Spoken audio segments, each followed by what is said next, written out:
Bonjour à tous, nous nous retrouvons pour le rewatch du mois de janvier. C'est un petit mois, il n'y a pas eu beaucoup de sorties, seulement 3 sorties cinéma.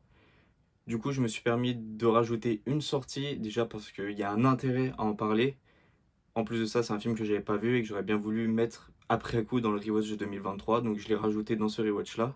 Je suis encore en train d'établir le format, à savoir à combien de films je sélectionne, si je parle d'anciens films que je découvre durant le mois, ou aussi si je parle de séries animées. Je vous invite à me donner vos avis et conseils en commentaire, et bien sûr à vous abonner et à liker, ça m'encouragera beaucoup. Pourtant, vous m'avez engagé, n'est-ce pas? Je suis à la fois garde du corps, masseur, cireur de chaussures à talons, habilleur de mannequins et maître nageur. Nicky Larson Angel Dust, sorti le 24 janvier, raconte une toute nouvelle histoire du célèbre détective privé. Angie, jeune femme européenne, a perdu son chat à Tokyo et demande à Rio de le retrouver. À cela se mène une enquête policière qui cherche à retrouver un composant chimique qui permet de faire évoluer les hommes en surhommes, et ça nous amènera aussi à découvrir un peu plus sur le passé de Rio. Le film entre directement dans le vif du sujet, à savoir action et humour qui, malheureusement pour ce dernier, est assez mal dosé. Certaines scènes d'action sont intéressantes, mais l'animation manque parfois de fluidité. On retrouve le schéma classique de la série qui donne l'impression en fait de voir juste un long épisode qui en plus est victime d'énormément de remplissage afin de lui permettre une durée beaucoup plus longue.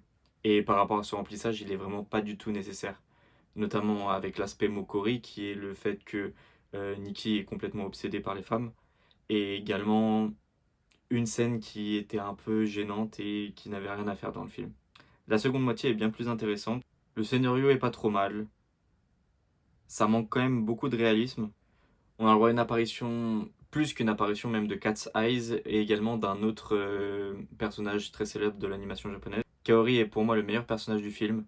Il permet aux spectateurs de s'identifier notamment avec les fameux aspects Mokori où elle essaye de stopper directement Rio. En plus de ça, elle est davantage féminisée et c'est pas un mal pour le coup parce que ça permet de voir que Rio, s'il s'intéresse pas à elle, c'est pas seulement question de son physique mais aussi pour d'autres raisons. Et je trouve ça assez intéressant pour le développement de leur relation. Ça n'a jamais été explicite, mais en fait, on aurait pu avoir l'impression que Rio ne s'intéressait pas à Kaori seulement par son aspect garçon manqué, alors que ça n'a rien à voir du tout. Et je trouve ça pour le coup bien intéressant dans ce film-là. Le méchant a un bon background, mais aurait mérité beaucoup plus de scènes de flashback.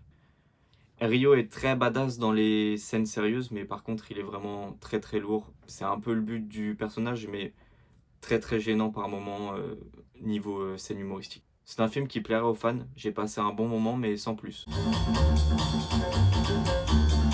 One day, a piano solo caught my attention. I came across a name unknown to me, Tenorio Jr.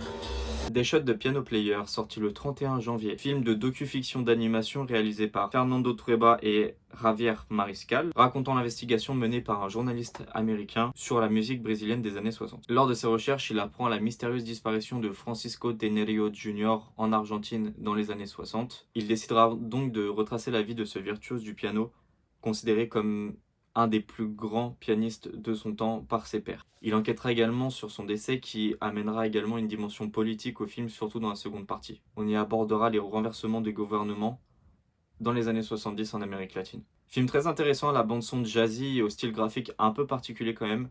On apprend beaucoup de choses intéressantes sur le contexte géopolitique en Amérique latine dans les années 60-70. Et également sur la musique de cette époque. L'animation, quant à elle, semble réalisée en rotoscopie, c'est-à-dire redessinée par-dessus des vidéos capturées. Mais je ne veux pas m'avancer là-dessus, peut-être que c'est totalement d'imagination. Il y a des moments où j'ai vraiment l'impression qu'ils ont filmé les témoignages et qu'ils ont redessiné ensuite par-dessus. C'est animé en pas de 4, donc encore une fois un peu technique, c'est-à-dire que une image dure 4 images, en sachant que une seconde dure 24 images. Ça veut dire qu'on a à peu près 8 images par seconde. Ça arrive aussi que l'animation soit parfois un peu plus smooth et parfois un peu plus lente, avec des images qui restent un peu plus longtemps. C'est un film d'animation assez atypique, il plaira certainement pas à tout le monde, mais je vous encourage à le découvrir par curiosité. Il y a fort longtemps, au temps de la Renaissance, un inventeur des plus audacieux imagina d'innombrables projets extraordinaires.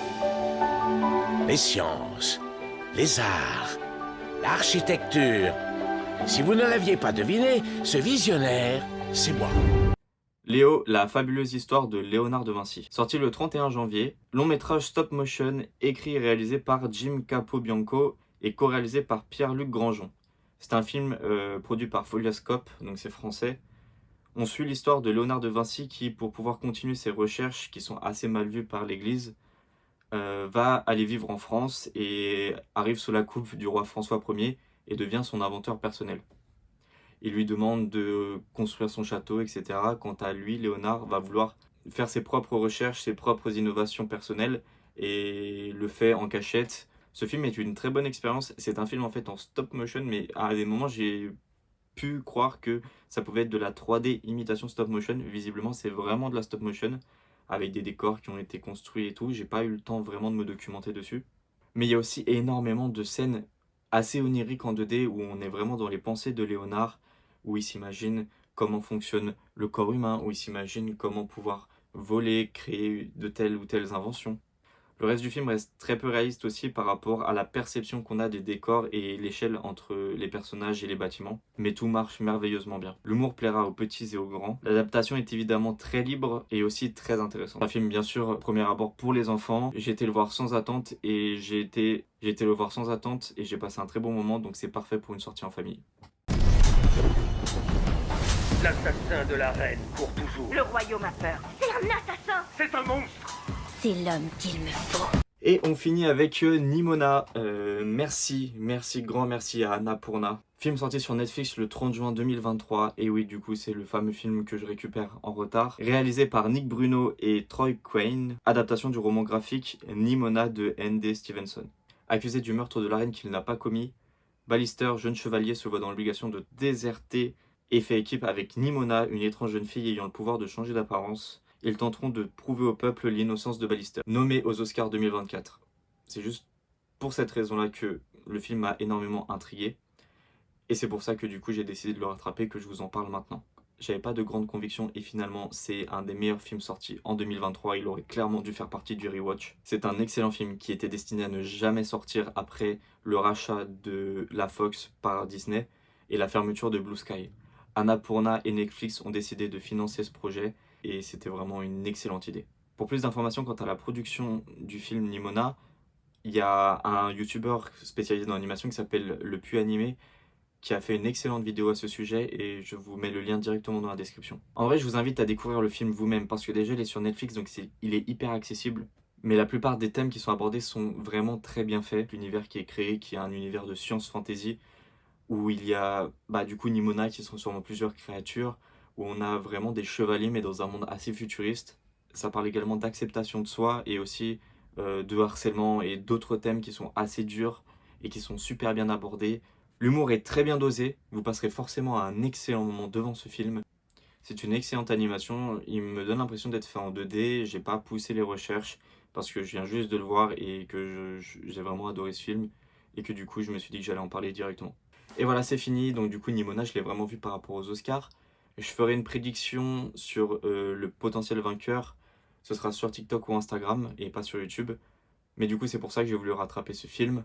Je vous invite à me suivre sur tous mes réseaux. Je vous invite à vraiment vous abonner et à liker cette vidéo parce que ça m'encouragera beaucoup. Ça me permettra de voir que mon travail plaît à certains. Je vous remercie énormément pour votre visionnage. À bientôt.